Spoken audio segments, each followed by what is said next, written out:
So you saw this coming. You literally started a company also on the premise of leveraging AI. So like, why did you even like? Why were you like, oh yeah, AI, I have to go jump into this?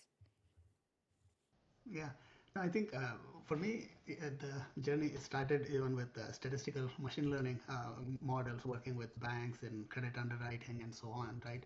So LLM had not quite happened, and so pre-trained model with our own training corpus, that was the way to go, and it was certainly, creating results, outcomes that were better than deterministic approaches, and then when LLMs arrived, it was a big pivot. I think whatever we were doing, that was we could do it like 10x faster.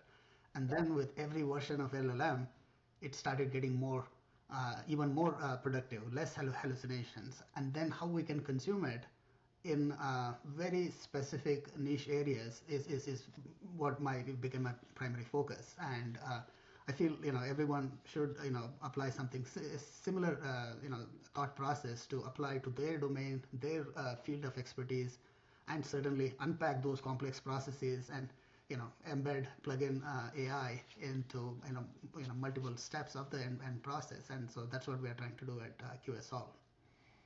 So if I understand vibe coding correctly, I mean, my perception of it with just people kind of just generally mentioning it was like just kind of slightly sloppy coding, like is accurate. Like, how do you define even vibe coding? Because Yes, yes, it is, multi-agentic. I think what we have done, so you have app, and it's like you hiring an intern, and you give intern the access, you go figure out this app. So the intern is going to navigate everything that is possible, within that app. So at QSOL, what we do is we really have agents to mimic that intern. So we bought the target app, discover everything about the target app, and create almost a digital twin of the software system. And underlying is a knowledge graph. We use LLMs to discover the target app, and then there is human in the loop because the output approves or validates, prunes, edits, changes prompts if needed, and then you go to the next step, which is generation of tests. That's the test harness. So we use AI there as well, generative AI to write into no code, steps, sort of English like steps that one can easily understand versus having to code.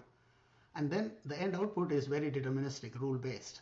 That's what we deliver, to the client. So how do you safeguard a person's personal data and potential risk to privacy? having privacy, that's well excluded by most LLMs. That's what they explicitly say. But at QSOL, it was not acceptable to healthcare and banking sector. So we had to create our own instance of LLM on our servers so that there is no third party, there is no data going out. So that's another way of making your information secure. So with LLMs and agentic, you have to be very careful in terms of what are the tokens you're sending, what observability you have, and that is a very valid concern. I feel like sometimes from a messaging standpoint or like understanding the consumer, like the most challenging place to be is the CEO or the developer because you're like, oh, here's all these features, blah blah blah. They're so interesting. It's like no one gives a shit. What are you solving? So Yeah, I'm solving, to make, software systems robust, right? Because the number of there is the microservices that happened, I would say, in 2010s, and adoption across the board. So now, that they were like millions. I feel there will be billions of agents, but I think a fleet of agents coordinated on a specific domain in a meaningful way, I think is where one can make a big difference with its own ingrained knowledge. Generally they call them RAG in front of LLMs, so that you have your own intelligence codified, not just the LLM, which is way too generalized, right? So I think that aspect is important. And while I founded the company to be a pure product company, but I was, there were many edge cases that the AI would not handle, uh, being a product company to services. And now I would say the next 12 months for me is reducing that human component and become a product company again, and self-serve. And then now that I'm going after B2B, then I would go sort of B2C or direct to developers. So that's sort of the my vision.